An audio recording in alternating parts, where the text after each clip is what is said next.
de corazón, no de labios solamente.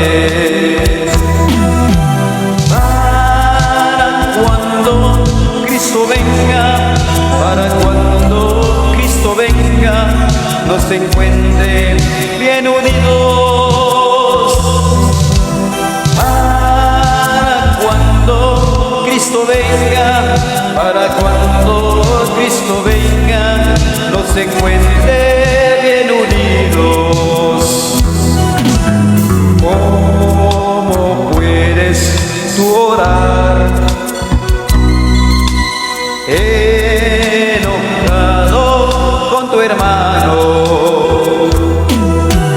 ¿Cómo puedes tú orar enojado con tu hermano?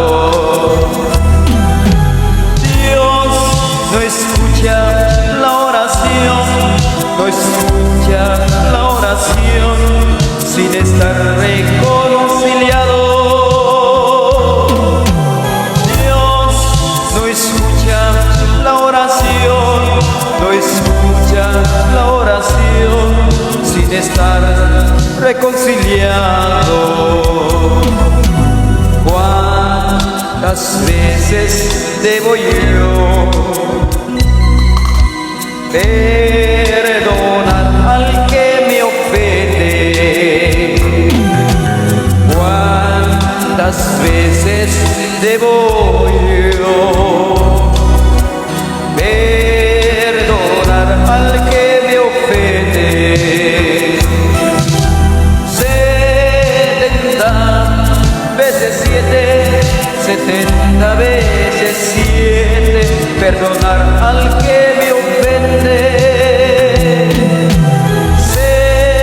70 veces 7, 70 veces 7, perdonar al que me ofende.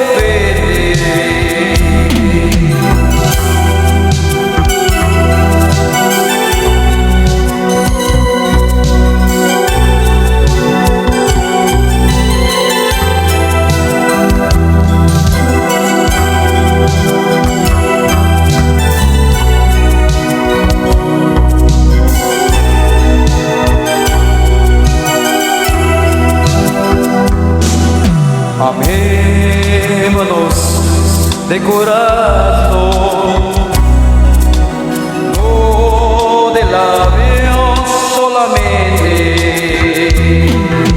Amémonos de corazón, no de labios solamente. Para cuando Cristo venga, para cuando Cristo venga, nos encuentre bien unidos. Para cuando Cristo venga, para cuando Cristo venga, nos encuentre bien unidos.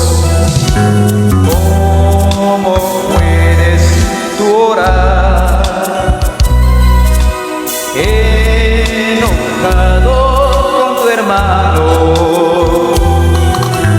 ¿Cómo puedes tú orar enojado con tu hermano? Dios no escucha la oración, no escucha la oración sin estar reconciliado.